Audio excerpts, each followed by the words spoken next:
ರಾಜ್ಯದ ಲೇಬಲ್ ಅಂಟಿಸಲಾಗ್ತಾ ಇದೆ. ರಾಜ್ಯಪಾಲರ ಭಾಷಣದಲ್ಲಿ ಹೆಸರೇ ಬದಲಾಗಿಬಿಟ್ಟಿದೆ. ಯೋಜನೆ ಕೇಂದ್ರದ್ದು, ಹೆಸರು ರಾಜ್ಯದ್ದು ಎನ್ನುವಂತಹ ಮಾತು ಕೇಳಿ ಬರ್ತಾ ಇದೆ. ಹಾಗಾದರೆ ಯಾವ ಯೋಜನೆಗೆ ಯಾವ ಹೆಸರು ನೀಡಲಾಗಿದೆ? ಯಾವುದಾ ಕೇಂದ್ರದ ಯೋಜನೆ?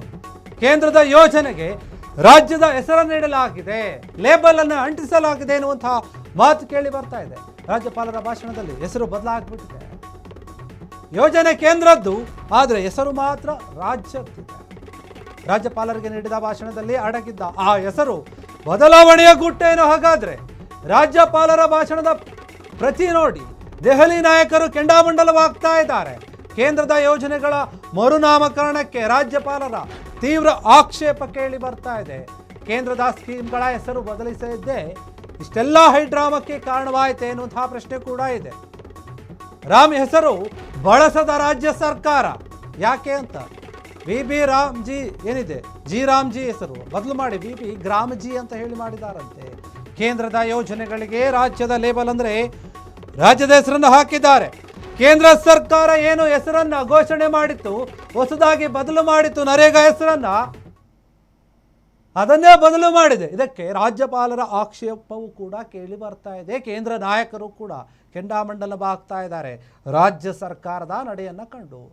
ಮನ್ರೇಗಾ ಯೋಜನೆ ಅಥವಾ ನರೇಗಾ ಯೋಜನೆ ಏನಿದೆ, ರಾಷ್ಟ್ರೀಯ ಗ್ರಾಮೀಣ ಉದ್ಯೋಗ ಖಾತ್ರಿ ಯೋಜನೆ, ಮಹಾತ್ಮ ಗಾಂಧೀಜಿಯವರ ಹೆಸರಿತ್ತು ಅದಕ್ಕೆ, ಅದನ್ನು ತೆಗೀತು ಕೇಂದ್ರ ಸರ್ಕಾರ. ವಿ ಜಿ ರಾಮ್ಜಿ ಅಂತ ಹೇಳಿ ಹೊಸ ಹೆಸರನ್ನು ನಾಮಕರಣ ಮಾಡಿತ್ತು. ಆ ಯೋಜನೆಗೆ ಮರುನಾಮಕರಣ ಆಯಿತು. ಆದರೆ ಅದೇ ಹೆಸರನ್ನು ಬದಲು ಮಾಡಿಬಿಟ್ಟಿದೆ ಇಲ್ಲಿ ರಾಜ್ಯ ಸರ್ಕಾರ.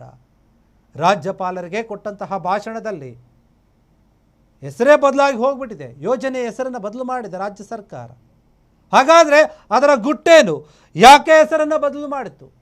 ಕೇಂದ್ರ ಸರ್ಕಾರದ ವಿರುದ್ಧ ಸೇಡನ್ನು ತೀರಿಸಿಕೊಳ್ಳೋಕೆ ರಾಜ್ಯ ಸರ್ಕಾರ ಈ ರೀತಿಯಾಗಿ ಏನಾದರೂ ನಡೆದುಕೊಳ್ತಾ ಇದೆಯಾ?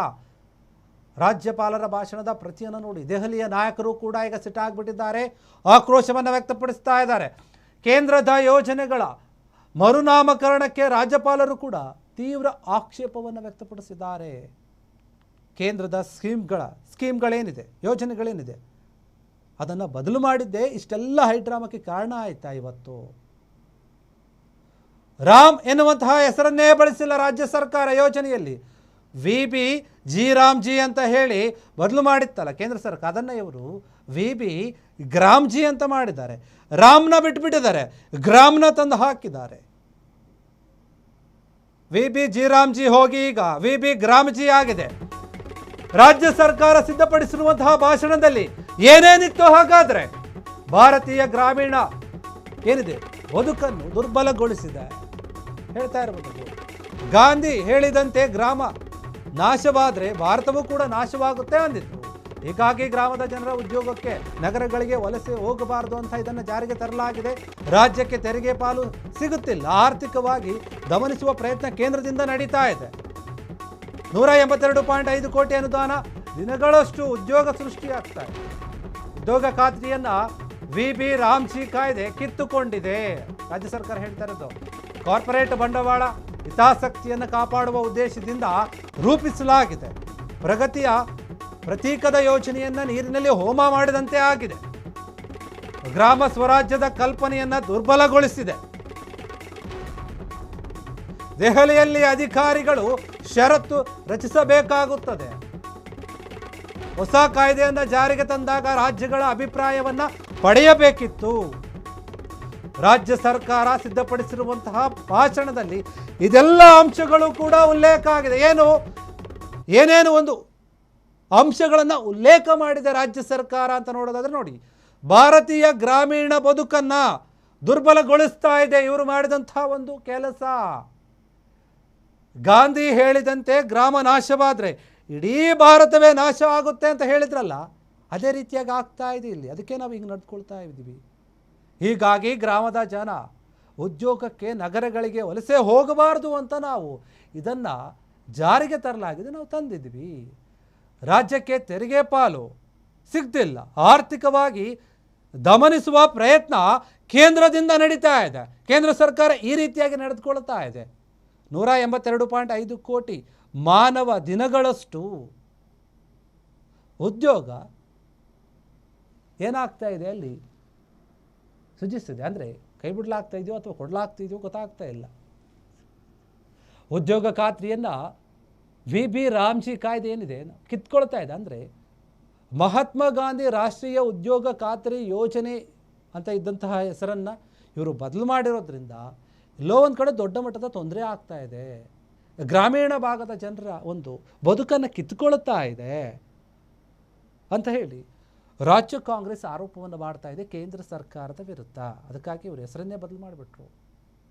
VB ರಾಮ್ಜಿ ಇರೋದನ್ನು VB ಗ್ರಾಮ್ಜಿ ಅಂತ ಮಾಡಿಬಿಟ್ಟಿದ್ದಾರೆ ನೋಡಿ. ಇನ್ನು ಈ ವಿಚಾರದಲ್ಲಿ ಕಾರ್ಪೊರೇಟ್ ಬಂಡವಾಳ ಹಿತಾಸಕ್ತಿಯನ್ನು ಕಾಪಾಡುವ ಉದ್ದೇಶದಿಂದ ರೂಪಿಸಲಾಗಿದೆ ಈ ಒಂದು ಯೋಜನೆಯಿಂದ.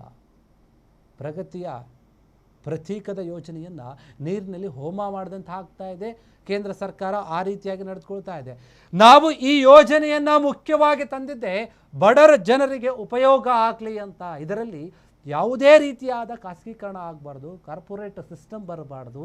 ಈ ದುಡ್ಡೇನಿದೆ ಈ ನರೇಗಾ ಯೋಜನೆಯಲ್ಲಿ ಜನರಿಗೆ ಹೋಗುವಂತಹ ದುಡ್ಡು ಅವರಿಗೆ ಹೋಗಬೇಕು, ಒಂದು ಪೈಸವೂ ಕೂಡ ಎಲ್ಲಿಯೂ ಕೂಡ ಹೋಗಬಾರ್ದು.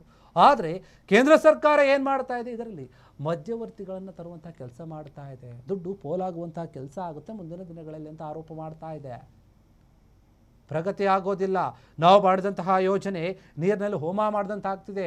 ಕೇಂದ್ರ ಸರ್ಕಾರದ ಈ ನಡೆ ಎಂದಿದ್ದು ಸರಿಯಲ್ಲ ಅಂತ ಹೇಳ್ತಾ ಇದ್ದಾರೆ. ಗ್ರಾಮ ಸ್ವರಾಜ್ಯದ ಕಲ್ಪನೆಯನ್ನು ದುರ್ಬಲಗೊಳಿಸ್ತಾ ಇದೆ ಇವರು ಮಾಡಿದಂತಹ ಒಂದು ಕೆಲಸ. ದೆಹಲಿಯಲ್ಲಿ ಅಧಿಕಾರಿಗಳು ಷರತ್ತು ರಚಿಸಬೇಕಾಗುತ್ತೆ. ಇಷ್ಟೆಲ್ಲ ಕೂಡ ಆಗ್ತಾ ಇದೆ. ಹೊಸ ಕಾಯ್ದೆಯನ್ನು ಜಾರಿಗೆ ತಂದಾಗ ರಾಜ್ಯಗಳ ಅಭಿಪ್ರಾಯವನ್ನು ಪಡಿಬೇಕಾಗಿತ್ತು. ಅಂದರೆ ನೋಡಿ, ನಾವಿಂತಹ ಯೋಜನೆಯ ಹೆಸರನ್ನು ಚೇಂಜ್ ಮಾಡ್ತಾ ಇದ್ದೀವಿ, ಆ ಯೋಜನೆಯಲ್ಲಿರುವಂತಹ ಕೆಲವೊಂದು ನಿಯಮಗಳನ್ನು ಬದಲು ಮಾಡ್ತಾ ಇದ್ದೀವಿ, ಇದಕ್ಕೆ ನಿಮ್ಮ ಒಪ್ಪಿಗೆ ಇದೆಯಾ ಅಂತ ಹೇಳಿ ರಾಜ್ಯ ಸರ್ಕಾರವನ್ನು ಕೇಳಬೇಕಾಗಿತ್ತು. ಆದರೆ ಕೇಂದ್ರ ಆ ಕೆಲಸ ಮಾಡಲಿಲ್ಲ. ತಮಗೆ ಇಷ್ಟ ಬಂದ ರೀತಿ ನಡೆದುಕೊಂಡಿದೆ, ಇದು ಸರಿಯಲ್ಲ ಅಂತ ಹೇಳಿ ಕೇಂದ್ರ ಸರ್ಕಾರದ ವಿರುದ್ಧ ರಾಜ್ಯ ಸರ್ಕಾರ ಮಾತನಾಡ್ತಾ ಇದೆ. ಎಲ್ಲ ವಿಚಾರಗಳನ್ನು ಹೇಳಿದೆ. ಅದು ಭಾಷಣದಲ್ಲಿ ಕೂಡ ಇತ್ತು. ಅದಕ್ಕೋಸ್ಕರ ಆ ಭಾಷಣವನ್ನು ಮಾಡಲಿಲ್ಲ ತಾವರ್ಚಂದ್ ಗೆಹ್ಲೋಟ್ ಅವರು ಎನ್ನುವಂತಹ ಮಾತು ಕೂಡ ಕೇಳಿ ಬರ್ತಾ ಇದೆ.